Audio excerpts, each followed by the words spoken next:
तो बच्चों, स्वागत है मेरे इस चैनल में। जैसा कि आपको पता है, मैं सीरीज़ लेके आ रहा हूँ जिसमें 8 से 10 मिनट की मैं वीडियो बनाता हूँ, जिसमें आपको पूरा चैप्टर का ओवरव्यू दे देता हूँ। ऐसे नहीं है कि मैं समझाता नहीं हूँ, समझाता भी हूँ और उनको कैसे सॉल्व करने हैं उसके अकॉर्डिंग क्वेश्चन वो भी बताता हूँ। तो आप वीडियो को लाइक और चैनल को सब्सक्राइब ज़रूर कर दीजिए। ये क्लास 10th CBSE के लिए हैं। तो आज हम पढ़ेंगे पॉलिनोमियल्स। पॉलिनोमियल्स बेसिकली क्या होता है? पॉलिनोमियल्स ऐसी क्वाड्रेटिक इक्वेशन है जिसमें वेरिएबल की पावर नॉन नेगेटिव और होल नंबर होनी चाहिए। होल नंबर आपको पता होगा, होल नंबर 1 2 3, यानी कि कोई भी ऐसे रेशो में नहीं होना चाहिए। ठीक है, जैसे ये अपन देखते हैं under root plus 4x plus x square. इसमें अनरूट यानी कि हाफ है पावर, तो ये क्या है? रेशियो में है, होल नंबर नहीं है, इसलिए ये पॉलिनोमियल इक्वेशन पॉलिनोमियल नहीं है। ठीक है, यही ध्यान रखना है आपको। बाकी अगर एक्स स्क्वायर होती तो ये एक्स क्यूब होती तो ये अपने पास पॉलिनोमियल होती। फिर उसके बाद आता है अपना degree of polynomials. Degree of polynomials के लिए 1 नंबर का क्वेश्चन आता है। तो कैसे निकालते हैं? सबसे इजी वे में आपको क्या ध्यान रखना है? इक्वेशन की हाईएस्ट पावर को ध्यान रखना है, वही उसकी डिग्री ऑफ पॉलिनोमियल्स होएगी। जैसे x square plus 3x plus 2 equal to 0, इसमें इक्वेशन की हाईएस्ट पावर है 2, तो डिग्री ऑफ पॉलिनोमियल्स कितनी हो जाएगी? 2। एक एग्जांपल और देता हूँ, 3 cube plus 2x square plus 2, इसमें डिग्री ऑफ पॉलिनोमियल्स कितनी हो जाएगी? 3, क्योंकि इसमें हाईएस्ट पावर कितनी है? 3, तो ये हो जाएगी। और ये 2 टाइप्स के होते हैं पॉलिनोमियल्स, एक on the basis of degree और second one on the basis of number of terms. Number of terms के अकॉर्डिंग 3 टाइप्स के होते हैं: मोनोमिल्स, बायोनोमियल्स और ट्राइनोमियल्स। तो इसमें देखो एक ही टर्म आएगी, जैसे 6x या 2x स्क्वायर, ऐसे कुछ भी आ सकती है ना। और बायोनोमियल्स में 2 टर्म होगी, 2x प्लस 3x स्क्वायर। तो एग्जांपल देके बता रहा हूँ मैं, कुछ भी हो सकती है यहाँ पे, लेकिन 2 ही टर्म होगी, एक और 2, बस ऐसे ही होएगी। और थ्री ट्राइनोमियल्स में 3 टर्म होगी, जैसे 1 2 3, या एग्जांपल देखिए, या फिर कुछ भी मान लो, 3x square plus 5x plus 2, इसमें कितनी टर्म है? 3, तो ये हो गया ट्राइनोमियल्स। ये किसका पार्ट है? ये पार्ट है अपना, ये किसके अकॉर्डिंग है? नंबर ऑफ टर्म्स के अकॉर्डिंग के पार्ट है। और फिर इसके बाद अपन है, इसके इसके बाद अपन on the basis of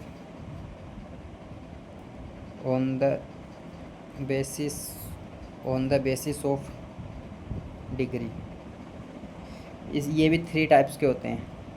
linear 4 types के होते हैं: लीनियर, क्वाड्रेटिक, क्यूबिक और बाई क्वाड्रेटिक। इसमें क्या ध्यान रखना है? हाईएस्ट पावर होगी ना, जिसमें हाईएस्ट पावर जिसकी हाईएस्ट पावर वन होगी ना, उसको बोलेंगे अपन लीनियर। अगर क्वाड्रेटिक में हाईएस्ट पावर 2 होएगी कुछ, ठीक है। और क्यूबिक में हाईएस्ट पावर 3 होएगी, जैसे इसकी पावर क्या है? 1। तो लीनियर में क्या होगी? जिसकी मैक्सिमम पावर 1 होगी ना क्वाड्रेटिक इक्वेशन में, उसको बोलेंगे अपन लीनियर। और क्वाड्रेटिक इक्वेशन जिसकी पावर मैक्सिमम 2 होगी, उसको बोलेंगे अपन क्वाड्रेटिक। क्यूबिक में 3 और बाई बाई क्वाड्रेटिक में मैक्सिमम पावर 4 होगी, उसको बोलेंगे अपन वाई क्वाड्रेटिक। आई होप आपको यहाँ तक समझ में आ गया होगा। इसमें कोई भी डाउट हो तो आप कमेंट करके ज़रूर बताएं। और ये ये वीडियो अपने दोस्तों के साथ भी शेयर कीजिए, जो उनको भी फ़ायदा हो। और आप प्लीज़ सब्सक्राइब ज़रूर कर लीजिए। और इसके आगे बढ़ते हैं अपन। इसके बाद अपन क्वाड्रेटिक इक्वेशन की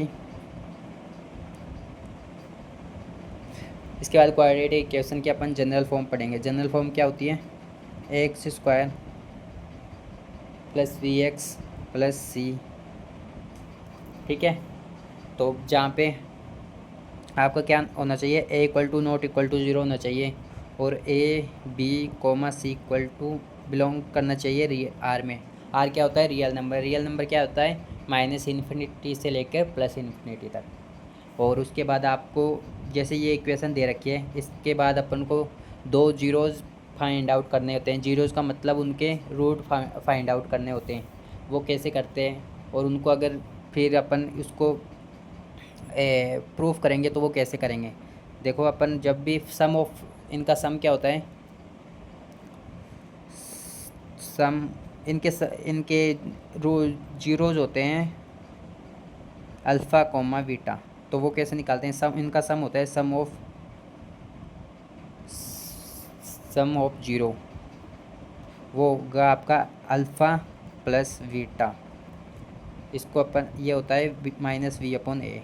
ये यहाँ से आया है, यहाँ से लिखा है मैंने, मैं आपको एग्जांपल देकर बता दूंगा। और प्रोडक्ट होता है इनका product of zero alpha into beta equal to इनका होता है सी अपॉन ए। तो ये आप देख लेना ये फॉर्मूले, अभी मैं एग्जांपल करके बताता हूँ, आप फॉर्मूला देख लीजिए पहले। सम ऑफ जीरो क्या होता है, alpha plus beta equal to होता है माइनस वी अपॉन ए। और प्रोडक्ट होता है alpha into B equal to C upon A. जैसे आपको एग्जांपल देके बताता हूँ मैं, 2x² plus 3x minus 5 equal to 0। जैसे कोई क्वाड्रेटिक इक्वेशन है, इसके अपन को फाइंड आउट करने हैं जीरोज और अल्फ़ा। बेसिकली अपन को अल्फ़ा प्लस बीटा की वैल्यू फाइंड आउट करनी होती है इसमें। तो अपन जानते हैं सम क्या होता है, alpha plus beta equal to होता है हमारे पास, सम क्या होता है, सम मैंने बताया था बी अपॉन ए। तो इनको पहले स्टैंडर्ड फॉर्म में लिखो, x² plus B x plus C, ठीक है, और ये 0। तो यहाँ पे a की वैल्यू पहले, a की वैल्यू यहाँ से कितनी है, यहाँ पे है 2, और b की वैल्यू यहाँ पे कितनी है 3, c की वैल्यू यहाँ पे कितनी है -5। तो यहाँ से अल्फ़ा प्लस बीटा की वैल्यू आ जाएगी अपने पास, ए माइनस का तो फॉर्मूला में ही है, और b की वैल्यू यहाँ पे कितनी है 3, तो अपन 3 लिख देंगे। a की वैल्यू कितनी है 2, तो यहाँ से अल्फ़ा प्लस बीटा की वैल्यू आ गई 3/2। एंड अल्फ़ा इंटू बीटा की वैल्यू आप, प्रोडक्ट क्या होता है इनका, प्रोडक्ट होता है सी अपॉन ए। सी की वैल्यू क्या है यहाँ पे -5, और ए की वैल्यू यहाँ पे कितनी है 2। तो यहाँ से दोनों आ गए अल्फ़ा इंटू बीटा के कॉम्बिनेशन। और यहाँ से अपन निकाल सकते हैं फॉर्मूला यूज करके, या तो अल्फ़ा प्लस बीटा का होल स्क्वायर लगा लो, इसको alpha square plus beta square plus 2 alpha beta से वैल्यू पुट करके यहाँ से डायरेक्ट वैल्यू निकाल सकते हैं, ठीक है, ऐसे निकालना होता है। तो आई होप इस चैप्टर में बस इतना ही था। बाकी आप क्वेश्चन लगा लेना अगर आपको क्वेश्चन मेरे से बोल चाहते हो कि लगाए। देखो मैं आपको इसके बाद सीरीज स्टार्ट करूँगा, जो भी एक डिटेल चैप्टर लेके आऊँगा, ऐसे नहीं कि वो बहुत बड़ा होगा, आपको मैं लगभग हर चैप्टर करवा दूँगा विद क्वेश्चन 35 से 40 मिनट, 40 मैक्सिमम 50 मिनट मान लो, आपको 50 मिनट में पूरा चैप्टर क्लियर करवा दूँगा एकदम से।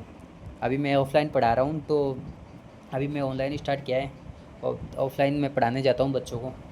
तो अगर आप अभी ऑनलाइन में थोड़ा सपोर्ट दिखाओगे, अपने दोस्तों को शेयर करोगे और चैनल को सब्सक्राइब ज़रूर करोगे, तो मैं आपको पूरा ईजी वे में, आपको लग रहा होगा कि एक तो हलवा है एकदम, तो मैं आने वाली वीडियो में और भी अच्छे से आपको बता दूंगा पूरा, जिससे आपके मैथ में से, मैं अभी मेरे 2 स्टूडेंट हैं, उनके 100 में से 100 आए अभी, जो पेपर हुआ था अभी 2026 में। तो आप भी 100 में से 100 ले आ सकते हो, ठीक है। और 10th की मैथ्स तो इतनी इजी है, हलवा है एक नंबर। चलो आप प्लीज़ चैनल को लाइक और वीडियो को लाइक और चैनल को सब्सक्राइब जरूर कर देना, और अपने दोस्तों के साथ भेजो, और पढ़ते रहिए बच्चों, ठीक है, बाय बाय।